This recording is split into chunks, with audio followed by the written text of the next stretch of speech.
കുറിച്ച് പറഞ്ഞു തന്നത് വിക്കിപീഡിയ ആണ്. ഞാൻ വിക്കിപീഡിയ എന്ന് പറയുമ്പോൾ നിങ്ങൾ ആലോചിക്കും ഗൂഗിളിലെ വിക്കിപീഡിയ എന്നല്ല. എൻ്റെ അപ്പൂപ്പൻ വിക്രമൻ വിക്കിപീഡിയ. അപ്പൂപ്പൻ എനിക്ക് കരിന്തണ്ണനെ കുറിച്ച് പറഞ്ഞു തന്നത്. കരിന്തണ്ണൻ ആരായിരുന്നെന്നുള്ള കഥ ഞാൻ എൻ്റെ ഒരു ഭാവനയിൽ നിങ്ങളുടെ മുമ്പിൽ അവതരിപ്പിക്കുകയാണ്.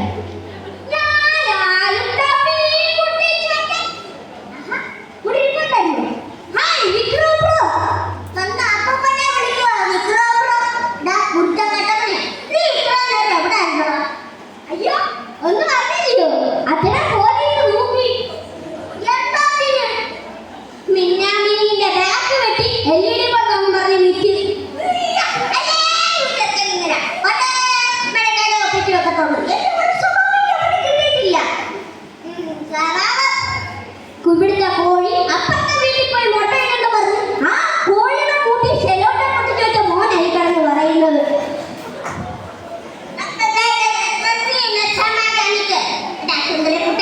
നിന്റെ അപ്പൂപ്പനൊരു കഥ പറഞ്ഞു തരാം. അപ്പൂപ്പൻ ഇവിടുന്ന് രാത്രി അപ്പൂപ്പയെ കാണാൻ വേണ്ടി അപ്പൂപ്പയുടെ വീട്ടിൽ പോയതും അപ്പൂപ്പയുടെ ആങ്ങളമാരെല്ലാവരും കൂടെ റബ്ബർ തോട്ടത്തിൽ പിടിച്ച് കെട്ടിയിട്ടതല്ലയോ? നീ കണ്ടോ? എന്തോ ഒരു പാട് റബ്ബർ വെട്ടാൻ വന്നവൻ കത്തിക്ക് മാറ്റിയത് വാഴക്കൊണ്ട് പോയതാ. ഞാൻ ഒരു കഥ പറഞ്ഞു തരാം. അല്ല അപ്പൂപ്പ, ഇതിപ്പോ കണ്ടിട്ട് വയനാട് ചുരപ്പോലുണ്ടല്ലോ. വയനാട് ചുരത്തെ പറ്റി നീ പറഞ്ഞപ്പോ വയനാട് ചുരത്തിന്റെ കഥ നിനക്കറിയാവോ? ഇല്ല. അതറിയണമെങ്കിൽ കാടിനെയും കാട്ടരുവികളെയും കാട്ടുമൃഗങ്ങളെയും നെഞ്ചോട് ചേർത്ത നാടിന്റെ ധീരനായകൻ കരിന്തണ്ണന്റെ കഥ നീ അറിയണം. കരിന്തണ്ണൻ അതാരാ? പണ്ട് വെള്ളക്കാർ നാട് ഭരിക്കുന്ന കാലം കോഴിക്കോട് നിന്ന് വയനാട്ടിലേക്കും അവിടെ നിന്ന് മൈസൂരിലേക്കും ഒരു പാലം നിർമ്മിക്കാൻ ഇവർ തീരുമാനിച്ചു. പക്ഷേ കുറെ പ്രാണനുകൾ പൊഴിഞ്ഞതല്ലാതെ അവിടെ ഒന്നും സംഭവിച്ചില്ല.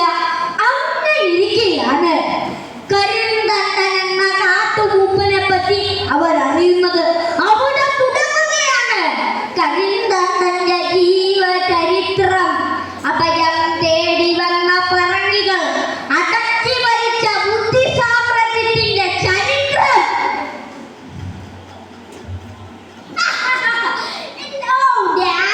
തനിക്കറിയാമോ എന്റെ ഇവിടുത്തെ കമ്പനിയിലെ ഒരു ഡ്രീമാണില്ലേ കോഴിക്കോട് നിന്ന് വയനാട്ടിലേക്കും അവിടെ നിന്ന് മൈസൂരിലേക്കും ഒരു പാലം നിർമ്മിക്കുന്നത്. ഇതിന് വേണ്ടി ഞാൻ ഏഴ് പോവും. അതുകൊണ്ടാണല്ലോ ഈ നാട്ടിലെ നാട്ടുപ്രമാണിയെ തന്നെ ഞാൻ എന്റെ കൂട്ടുപിടിച്ചത്.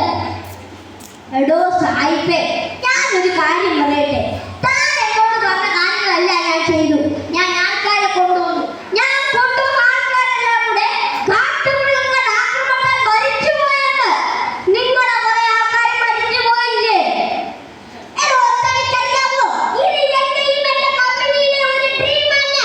ഇത് സക്സസ് ആവാൻ ഞാൻ ഏകദേശം വരെയും പോയിരിക്കും.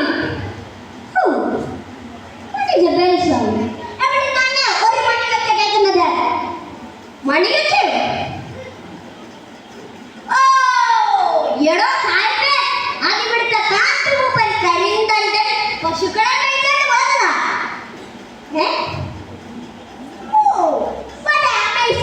എത്ര പെട്ടെന്നാണ് അവൻ ആ മല കയറി പോകുന്നത്.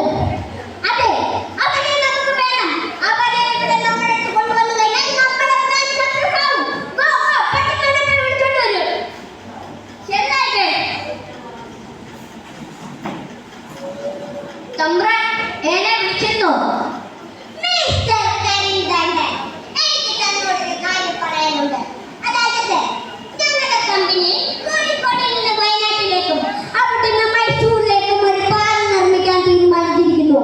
അതിന് തന്റെ സഹായം ഞങ്ങൾക്ക് വേണം.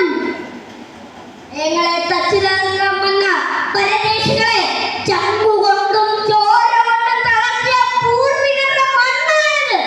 ഈ മണ്ണ്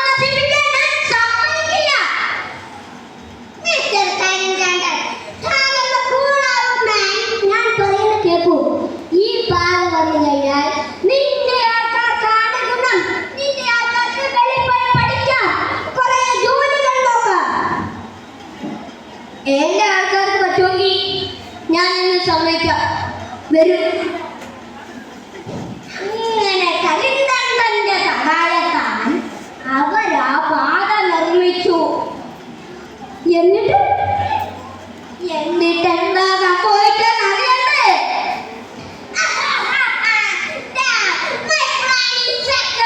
അങ്ങനെ എന്റെ കമ്പനിയുടെ പ്ലാൻ സക്സസ് ആയിരിക്കുന്നു. എന്താണ് കരിന്തണ്ടൻ നീ ഒരുപാട് ടെൻഷനായിട്ട് വരുന്നത്? തമ്പ്രാനെ, എന്റെ കൈ കിടന്ന ആചാരങ്ങൾ കളഞ്ഞുപോയി. അതില്ലേ എന്റെ ഊര് വിലക്ക്. മിസ്റ്റർ കരിന്തണ്ടൻ, അത് കളഞ്ഞു പോയതല്ല, അത് എന്റെ കയ്യിലുണ്ട്. ഈ വള നിന്റെ കയ്യിലുണ്ട്.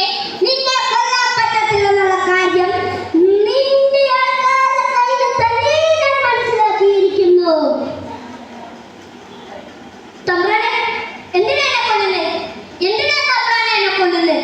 കാട് കയറി വന്ന പറങ്കികളെ കയ്യും കയ്യും പകർന്നു കൊന്നതാണോ ഞാൻ നിന്നെ തെറ്റ്?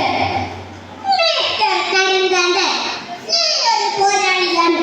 ലോകം നിന്നെ വാഴ്ത്തുമായിരിക്കാം.